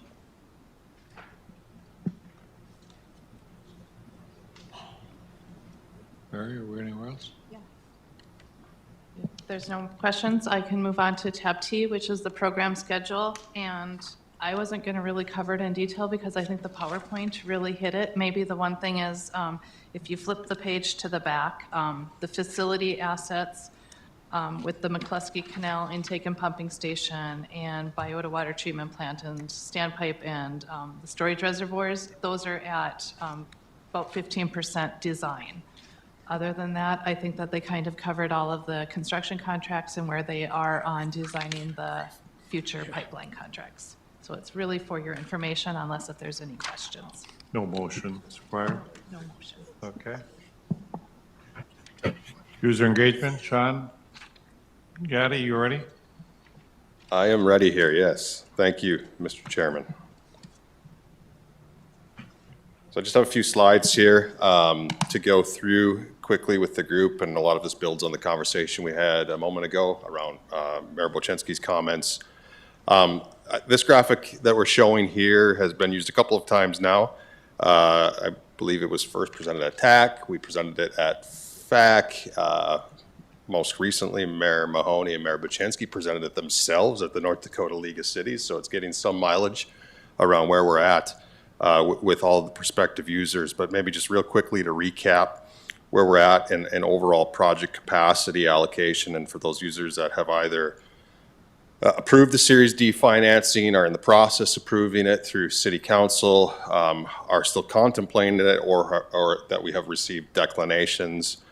We do have essentially 4 systems that have approved the Series D financing to this point. That would be Fargo and Grand Forks on their original Series D1s. And then we do have Hillsborough and Mayville that have also approved their portion of the Series D2. As far as councils that have approved, but we are in the we aren't necessarily all the way through the process. We do have indication from councils in Valley City and Carrington that they do intend to approve all or portions of their original project development agreement nominations. And then we do have a decent chunk that we would call, I'll call them jointly uncommitted, and I'll get to that in a second, but we have those that we would consider to be positive or potential additions, and those that we do know that they have potentially some concerns, and I'll get into that in a moment. Overall, we have seen some reductions. Primarily, those reductions are, as you can see in the yellow dots to the left, in systems like South Central, Central Plains, Greater Ramsey, Macville, and Stutzman Rural Water District. You can see the total of that here as well. So in the balance, we are, with Fargo and Grand Forks approved, with the with the handful of others that are either approved or in the process of approving Series D2, we do have a decent chunk of commitment, but we do have a decent chunk hanging in the balance. And just to talk about the chunk that we have hanging in the balance, we have met essentially with all systems minus one. We have not met with the city of Park River, but we have met with all systems at least once that were original participants in the project development agreement, and we have met with a handful of systems or counties, cities that were outside of the project development agreement, and we're very new in those conversations with them. When we consider that grouping of uncommitted, the positive, and the unknown/has concerns, there's a wide-ranging spectrum as to where all of those systems are at and their thoughts and considerations at this time. Just to hit on some of that, when we look at that grouping of uncommitted users, obviously cost is a big consideration. And I think Mayor Boczynski's idea around how do we provide some certainty, some backstop around cost, that's definitely something we will work to ferret out here in the near future. When we consider costs as well, there is also a huge potential positive hanging over our heads in the form of federal funding. And that federal funding, if we are successful and we're in that process, I think we are going to see some big swings because there is a lot of potential. Mary and I will hit on that in just a moment around some of the update we gave in that regard to the finance committee here not so long ago. The other thing I would say, many of the cities, like I talked about, many of the cities and counties, some of them weren't original participants in the project development agreement. Some of them, we are very new in our conversation with them. And so I think of myself, Jay Anderson, Jeff Brecker. We recently met with Lemoore County as an example. First time we ever sat down and talked to Lemoore County in a formal fashion about what participating in the project could look like. And so they're very much just in, I'll say, a foundational understanding of what the project is, how it could benefit them. We will have, for counties or systems like that, we will have further work to do to foster them along the path of actually getting to the point of agreeing. And there are, like I said, a handful of those out there where primarily I would say in the county type of bucket where we're just in the introductory phase and we've got interest, but it's going to take some time to work with them all the way through to an approval process. And then, the other thing we're hearing just from a concern standpoint, and some of this is coinciding with many of the dates that Mary and the team, Mary and Kip just walked through around the timing of the MOC and the D2 approval, is there is a lot of concern out there as well as we consider Measure 4 and what that might do to cities and counties' budgets and their ability to afford some of this moving forward. So we're getting closer to the point here in the next couple of months of getting some clarity on that, and we'll see how that shakes out. On the right-hand side here, as far as some of the users, we also do have, I would primarily look at the southeast area geography of the project. So Wapaton, Southeast Water Users District, Ransom, Sargent, Dickey County, Lemoore County. There is a lot of positive discussion and momentum in that area of the project geography. However, there is also a lot of discussion around how do they do something potentially in a joint or cooperative fashion. And I do think we're going to have to allow those users some time to play out how they look at that cooperative structure, because it's essentially an agreement below all of the agreements that we're talking about, and they are trying to figure that out, but it's still, I'd say, a ball of clay that's working to be molded in many of those instances. There are other users, and I would, as I look at the second bullet on the right-hand side, if you look at like a Stutzman and Stutzman County and a Jamestown, we've met with Stutzman County one time now, so they're very much in the new bucket of learning about what their participation could look like. They do know that they need to have some conversations with the city of Jamestown around also looking to consider like what a joint or cooperative nomination could look like. But as of to date, they haven't gotten together yet and met. And so, there's there's a lot of logistics here around the different geographies and how counties, cities, water systems are looking to cooperate. And there, like I said, I think there is going to be more time for some of them to mold that ball of clay, like I mentioned, to figure out how they're going to make it work within their geographies of the project service area. And then lastly, obviously, we've been working hard to get out there, commit as many users as possible. And through that process, as we've talked about, what is the MOC and what is the PPA and what are the deadlines, that has been a little bit of a moving target as the time frame of all of this has played out. And to my last slide on the update here, I do think we need to provide clarity, and I think from some of the presentation today, clarity was provided as far as what the timing of say, an MOC Series D2 agreement is going to require. That will help us, I'd say, provide better messaging, but there is also messaging around what does it really mean to sign the MOC at this time. We've attempted to be as clear as we can that not signing the MOC does not mean that you are out of the project. Not signing the PPA would mean you're out of the project. But with this two-step process, I think we need to make sure we continue to refine that messaging to ensure that if you don't sign the MOC, if you are, say, one of those systems that are very new to the discussion, we will still have some time to work together with you. But defining that endpoint as to what that endpoint is as far as the PPA deadline is something we will need to nail down here in the near term to be as clear as we can with the users on that discussion. So with that, Chairman Mahoney, I would wrap up my content here that I have for presentation and answer any questions the group may have. Any questions? And I'm hearing just rumors that likely the PPA would be signing deadline of June of 2025. That's what some people are starting to circulate. Is that right, Bruce Crook? That's been suggested. That's been suggested. Is that correct? Okay. Any questions, Sean? You're making finance and money look easy. Is that what you're doing? Sure. Okay. If there's no question, Mary, should we talk about NDOS funding overview, tab V? Yeah, Mr. Chairman, I'll go up there and join Sean and we'll deliver a presentation together. But Maureen Storstad, the Financial Advisory Committee Chairman, wasn't able to join online right away. So I think if she's on, she may just have a couple of comments while I transition up there. Okay. Maureen, are you there? I'm here. Thank you, Mary. Yeah, certainly apologies for getting on a little bit late here. I had some trouble getting my meeting link to work, but I know Mary already covered the highlights of the Finance Advisory Committee meeting. Much of what's been discussed already, and it will be discussed here on your agenda today. But maybe just as we get into the next topic here, just stress the importance of this federal funding component to the project, both with the state and the end user and the cost and how we share that those federal funds. But with that, I'll just turn it back to Mary and Sean to present. Thank you. Okay, thank you.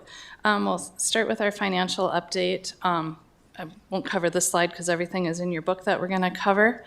But for the federal funding update, and Mr. Chairman, that is what is tab V. What we put in tab V is a joint letter that Garrison Diversion, Lake Agassiz Water Authority, the Department of Water Resources, and the North Dakota Rural Water Systems Association sent in support of Senator Hoeven's bill.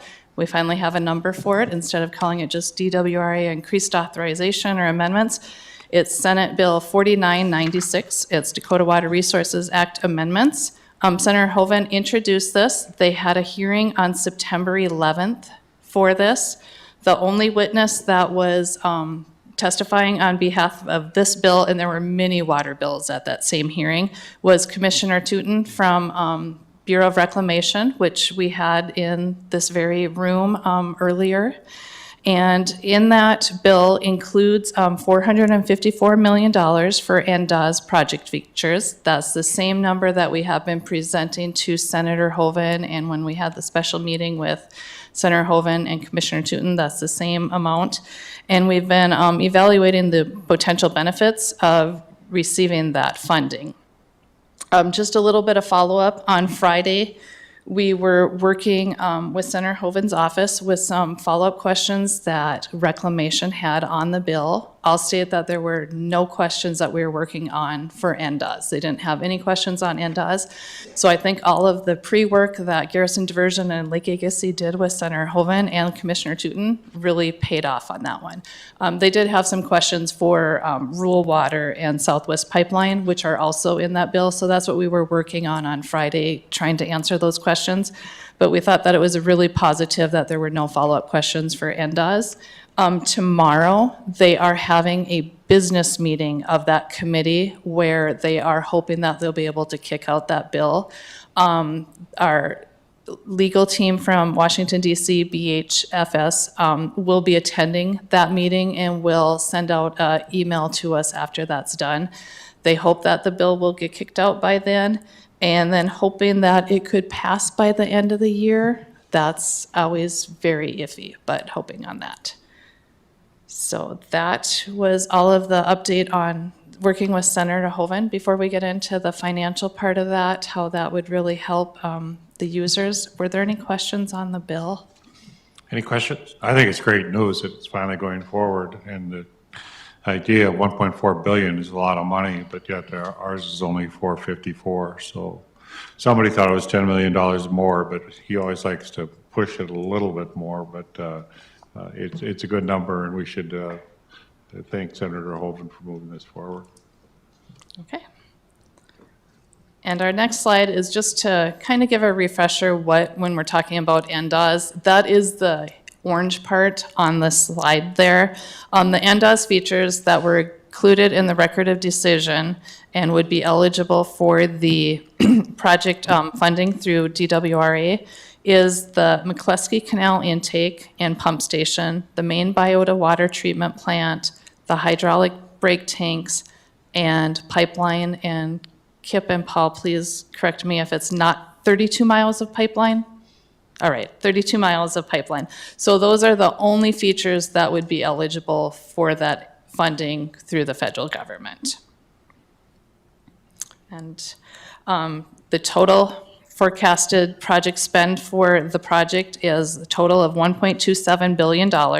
That has not changed, and we are looking at what would be eligible for state funding is $673 million of that, and NDOS project features is $595 million. You'll notice that's not the $454 million, but that's because DWRA requires 75% or 75% cost share, so it would be 25% local. Okay, yep. Yeah, so just real quickly, this table is meant to highlight, what Mary just indicated on the map is what are the features, and for the bar graph that was just shown, generally what are the timing of those features in the year of commitment. Primarily, this table was ultimately put together as we were working with Senator Hoven's office across the last year, I'll say year and a half, to get to the point we're at with the bill introduction, for them to understand when the dollars would be needed, when and on what features, based on our work with the engineering team and ultimately outlining how those costs will be incurred over time, indexed, and then what that local versus federal cost share component would be of the 454. So this is just a little bit of background on how that was constructed. And one of the things we've been looking at more recently is if we are successful in receiving that $454 million as we progress through the development of the NDOS portion of the project, how does that potentially benefit the state and the local users? So these graphics here on the next few slides were basically the outcomes of some of that preliminary analysis. This information was presented in a little bit broader fashion to the FAC, bringing it to the full board here just for everyone to see the results of what we've looked at. Primarily, when you think about those federal dollars and how they could potentially benefit the state and the local, there is some discussion that's going to need to be had around how do the users as well as the state share in that benefit. Mary will present in a little bit here some of the current MR&I dollars that we have. Those MR&I dollars we have work very much like our state and local cost share that we currently are working off with the Department of Water Resources, where it's 75-25. So in the case of current MR&I dollars, there's a full 25% local cost share requirement. And if the state moving forward continued to consider the new federal dollars from the DWRA amendment in a very similar fashion, essentially we would be looking at essentially a trade out of state dollars versus federal dollars. Obviously, that's not a lot of benefit to the locals if that happens. And there has been a lot of conversation to this point. Mayor Mahoney has definitely been very vocal about this with our legislative leadership, that we will need to come to some different agreement moving forward as to how we treat this. But if it was to be treated the way MR&I dollars are treated currently, essentially at the point of project startup, there would be a total projected local cost to be distributed to the users that participate of $13.5 million. If we were able to come up with a couple of different approaches, and I will say the approach we are working towards is a 50-50 share in the benefit. What that looks like is on the next slide. But if it were to be dollars that were essentially applied off the top of that total $13.5 million, like I said, in the year 2034. So essentially, as federal dollars come in, we would take them off the top, and then we would share in the remainder balance with the state of North Dakota, the current 75-25. This is our current projection of what that would look like. And you can see, you know, from the $13.5 million, as we drop and we gray out that portion, that's projected to save the project about $3 million annually, somewhere in the neighborhood of 20 to 25% annually of that total projected cost. So, I mean, that is one approach that could be taken, but the approach we are working towards with legislative leadership, and that we will need to work through here as the NDAWS funding bill proceeds, is to strive for state and local sharing in the benefit of those federal dollars on an equal basis, 50-50. Currently, what that would look like through this projection is we would drop that at the time of startup 2034 annual project cost from the neighborhood of $13 million down to about $7 million total. And so when we consider what the benefits of a $454 million federal funding package are, as we work strategies with the state of North Dakota, how to share in that benefit, there's a lot of potential to significantly reduce the local cost share of the project. In this approach, if we looked at it from a state side standpoint, the current state legislative intent of 953, I'm forgetting that number, 953 million. In this approach, we would be taking about $227 million of that off of the state's share. So, I mean, there definitely is benefit both sides to this to be considered. And it's definitely a strategy we'll have to work as we move forward through the process of understanding when the federal dollars will come and how they will be applied. I guess with that, I would maybe, should I stop here and? Sure, we could, yeah. Stop here. This is kind of big information, so stop here and see if there are any questions around how we're considering this. I think for local users, it's really important that we stay to this dialogue here. I'd like that last slide just to be lost, but basically, I think we've been pushing this forward, and it's really for the local users that the maintenance costs go down and the costs of getting in this go down. And my good friend Bernie Dardis, then he doesn't have to raise his water rates for West Fargo as well. So I think we have to think of him and his contingency that's out there as well. I think Ms. Bernie's mic broken. You have to talk for the entire meeting. Well, I just think as you talk to your legislators, whether they're going to, you know, you're going to want to try to get them to fully understand this benefit. And that's, you know, if we all can work together and talk to our legislators and understand the work that had gone into this really needs to ultimately end up helping our individual users. So this will be, you know, if those funds come in, this is crucially important, probably for the affordability of this project for a lot of users. It's probably the difference of them getting the project or not. And the other thing, we look across the state, the 1.4 billion, Garris is doing a great job to get, I mean, almost address all the needs in North Dakota. our southwest pipelines, other pipelines in the Ware area, as well as the Native American needs as well. So you kind of cover everything with that bill. And we know it might get a haircut, but we just hope they don't haircut our part. So.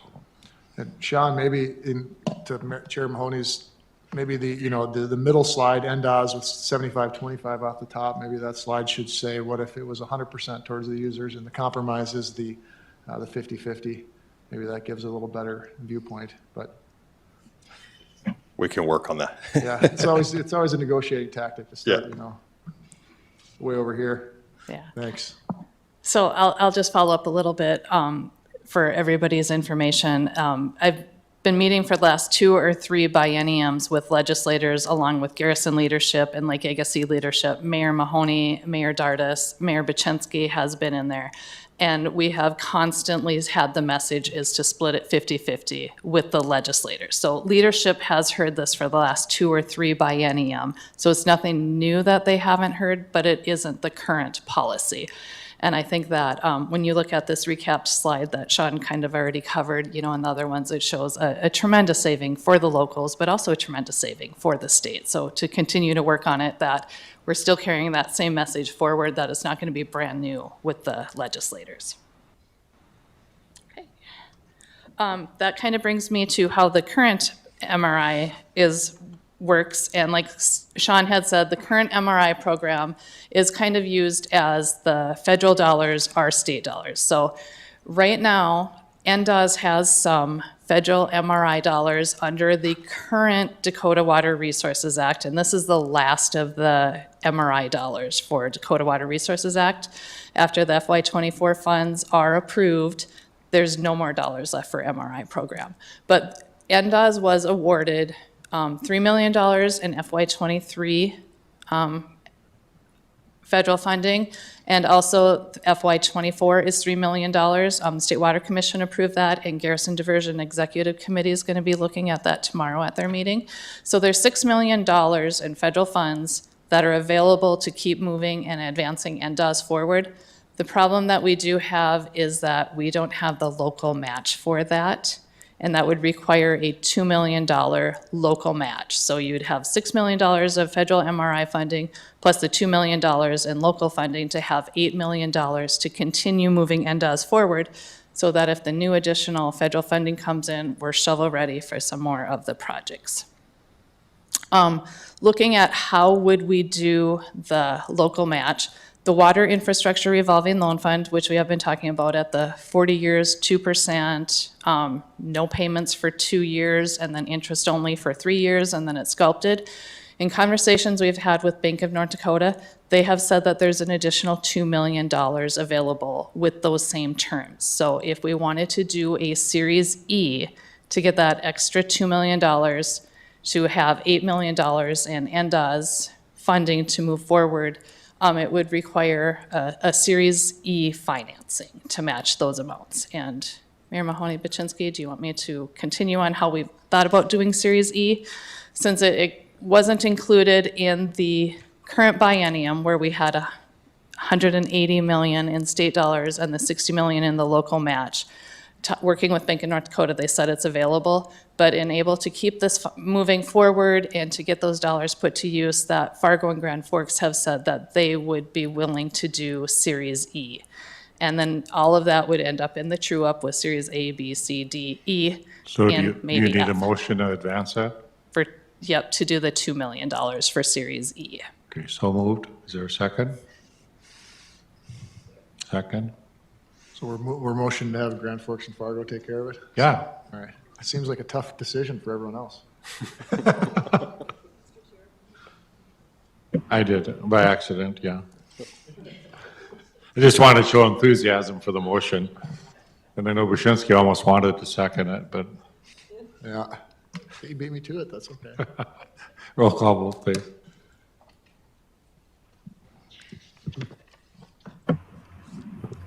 Bottom again. Schmidt, Yes. Schmaltz, Yes. Riley,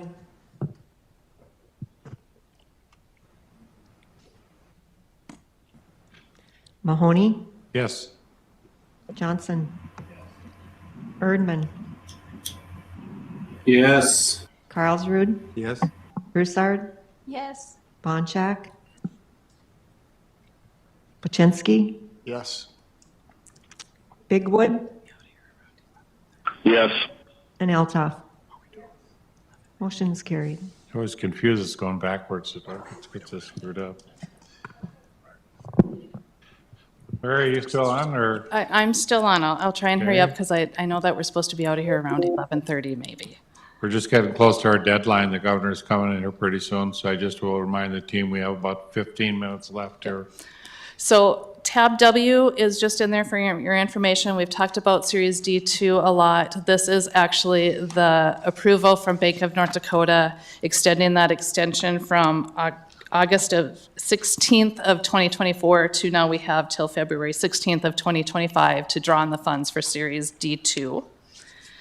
And then next, we had talked about You the. need no motion for that, no No- action item. no You're just going motion. to do it. Okay, good. Yep, we've already asked for it, and it's just to say that, yep, it's been granted. Federal cost of water is one item that has been ongoing, and this will require a little bit further discussion in the future, so maybe I'll just cover it really quickly. Is that Garrison Diversion, we have been negotiating for the past few years with the Bureau of Reclamation to say, how much is it gonna actually cost to be able to use water out of the McCluskey Canal? We are at an impasse on how much we agree on that it should cost. We have involved Commissioner Tootin in this, the regional director, and we just realized that it is at an impasse for the dollar amount.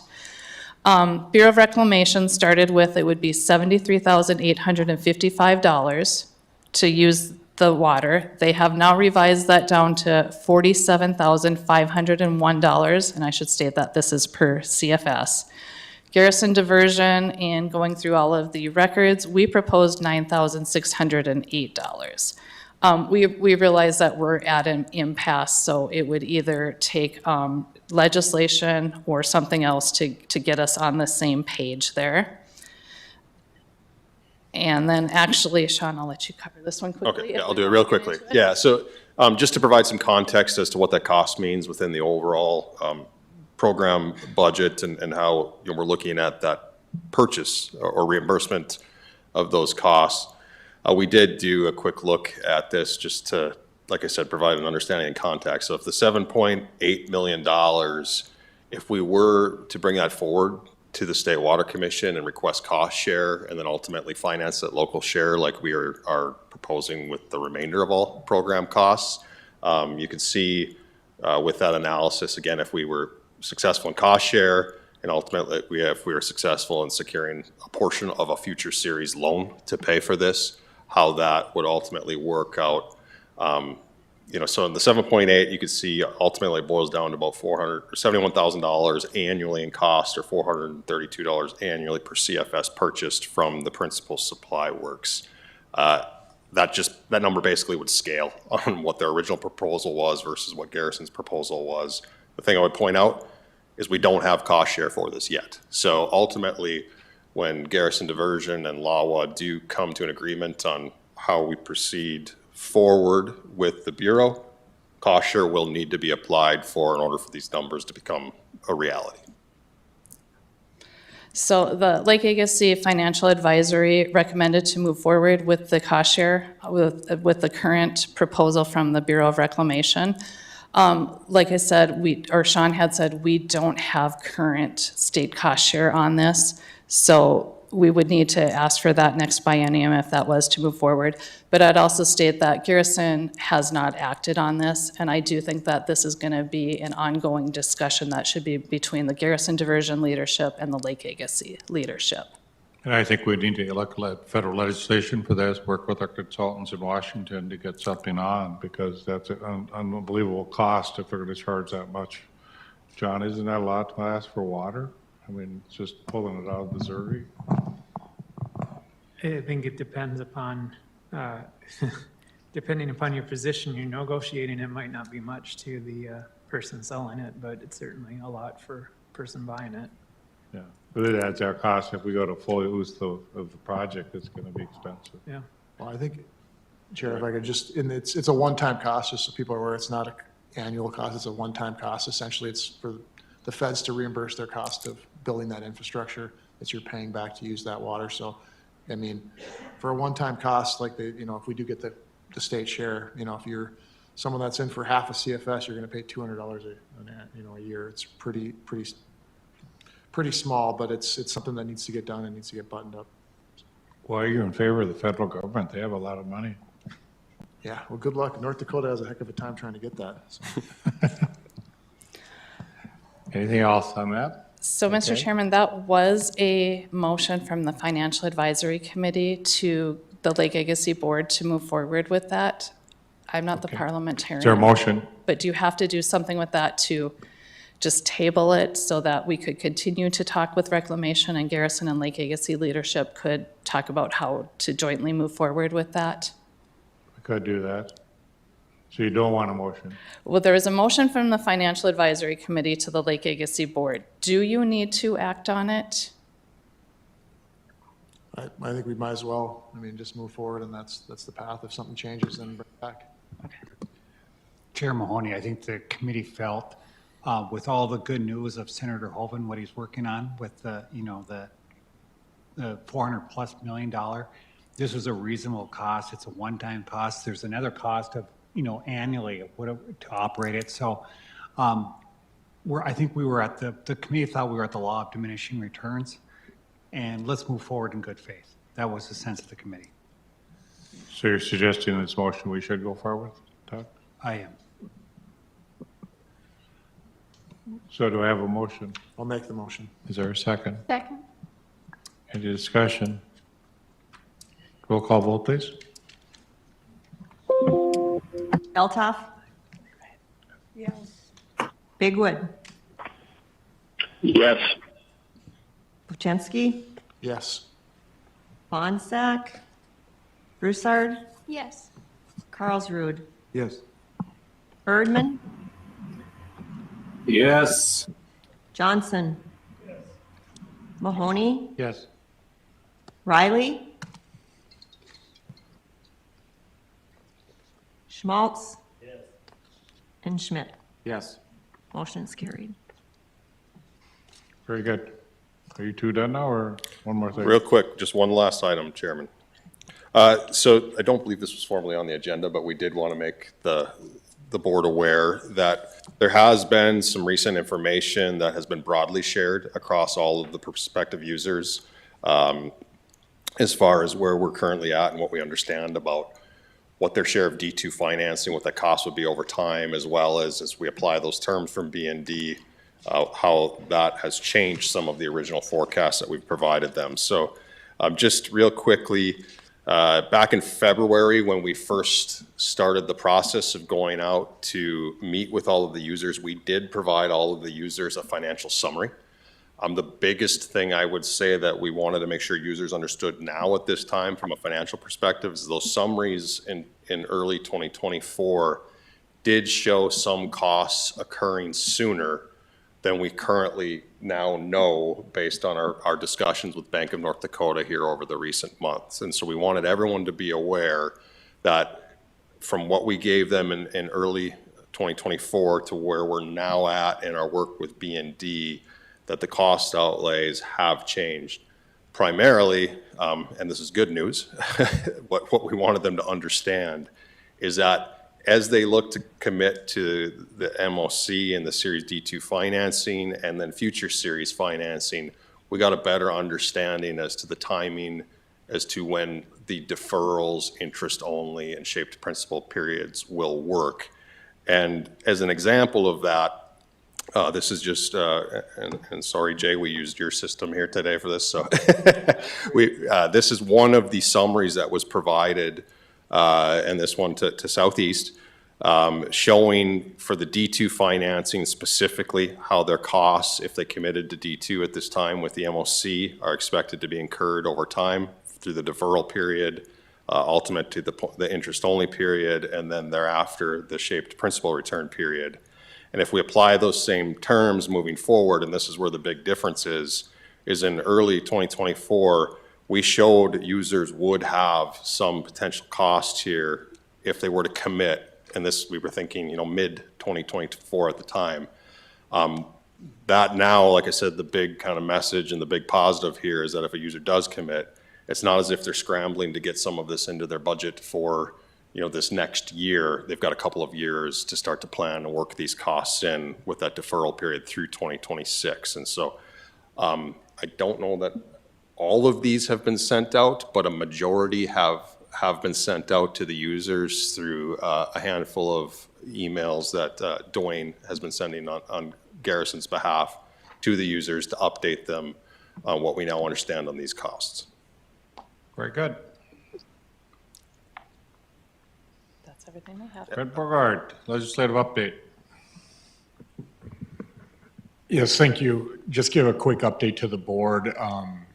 We are working with Terry Efforts, who is the lobbyist for Garrison Diversion, getting ready for this next session coming up and developing the strategies. So we had our first meeting about 2 weeks ago to start that conversation, and we'll be scheduling meetings going forward to work on that. But a couple of things that we're focused on is, from a legislative strategy standpoint, is making sure that what our messaging is, that it's about drought resiliency, redundancy, with economic impact if the project's not done, and the economic opportunity and benefits if the project is completed.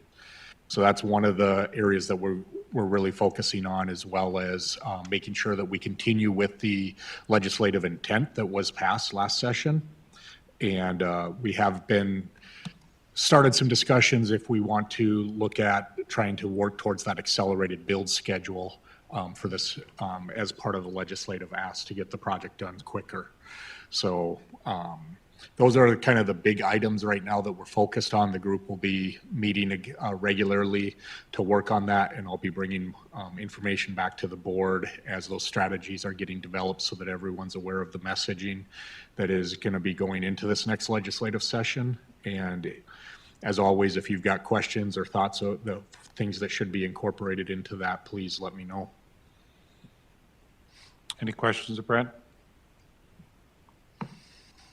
Back to Mary again, budget analysis statement, tab X. Yes, sorry about that. Tab X is Lake Agassiz budget for 2024. So the income budget was proposed to receive $80,000. Have received $33,300 so far. Expenses, total expenses budgeted were $205,550. Have had total expenses of $63,417, leaving a remaining expense budget of $142,000. To start the year, Lake Agassiz started the year with $380,000 in the bank, with that income received of $33,300. Total funds available were a little over $414,000. And with the expenses paid of $63,417, the ending bank balance was $350,000. Mr. Chairman, we would need a motion to accept that. Do I have a motion to approve? A motion to approve. Is there a second? Roll Chairman, call vote. maybe Chairman Mahoney. Good. I just wanted, Bruce and I have spoken in the future, what Bruce and I propose, and again, we're just the paid help guys here, is that we have taken on A2S and Brent Bogart as your, I'll call it, administrative coordinator on behalf of LAWA. What we've suggested is that we do have a cash balance that let's apply his services and his costs to the LAWA budget. So in the future, you see Onstead Twitchell, you'll see, legal expenses for our DC attorney. You will also then see A2S on behalf of Brent Bogart and his services that he's provided.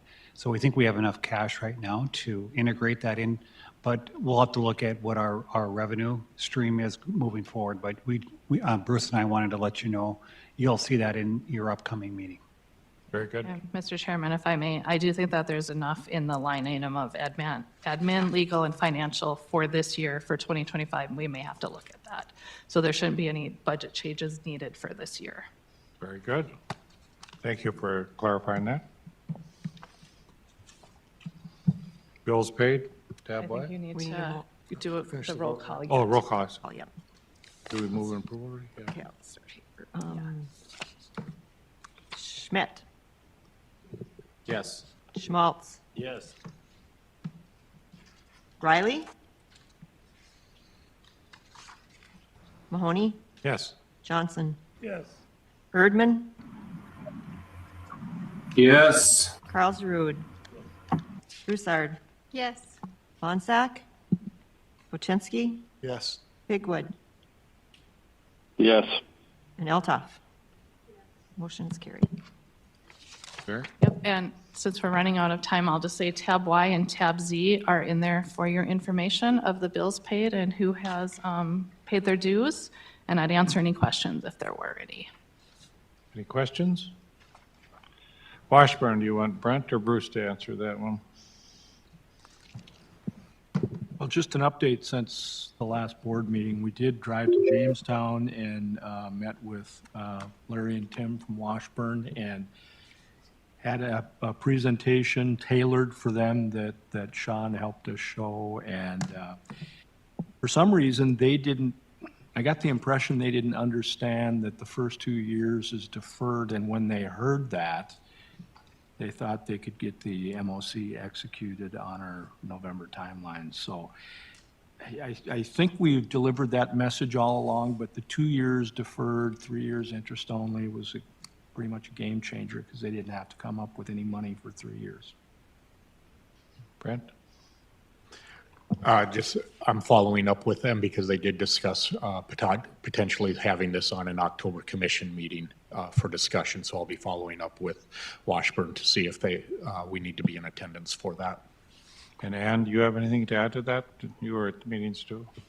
I also met with them individually after that meeting. We didn't answer many questions. I'm in agreement that I think Tim plans on presenting at the October commission meeting, and I told them that I'm available to meet ahead of time and to be at that meeting too. I just think for the board, kind of the goal is to get Washburn done next year. And we know Rainbow may come along, but we're not going to wait for that. We're going to move ahead with Washburn if we can next year. And that solves a lot of issues for them, but it does open up some possibilities in that region as well. LAWA bylaws revision, John Shockley. Just briefly, Mr. Chair, if there are any additional comments to the bylaws, please get them to Katie or myself, and we'll work to finalize the bylaws. And our plan is to either have them ready for the first reading next month or the following month, depending upon if we get any additional comments. Yeah, it's always hard to look at bylaws, but there's some things we put in there, I think, that are a little bit of changes, and I would like you to look at that. And weighted is kind of the question that you brought up, Dave. I think we just all as a team have to look at that, see if it makes sense. And they're boring sometimes, but can be critical when you have to make decisions as we go forward. I think what we've noticed is that we really want the partnership between Garrison and LAWA is going forward, and we're working real hard together now. I think we're doing a good job of working and coordinating that.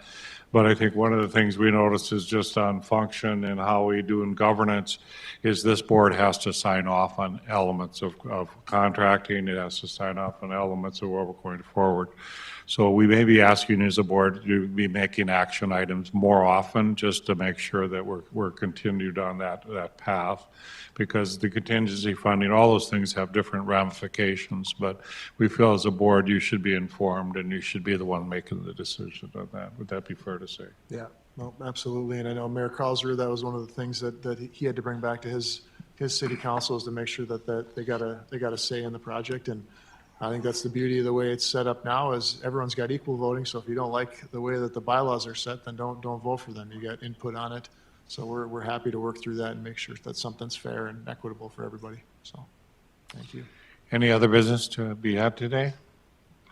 If any of you stay around, you can see the governor if you want to say hi to him. He'll be here about noon, so may want to think about that. But if you had any special requests, I don't know if he can get us federal money or get us state money or what he can get us right now, but we really want him in to have it in the budget, so that would be our request. So thank you, everybody, for your patience today, and appreciate the time. Have a good day. We're adjourned.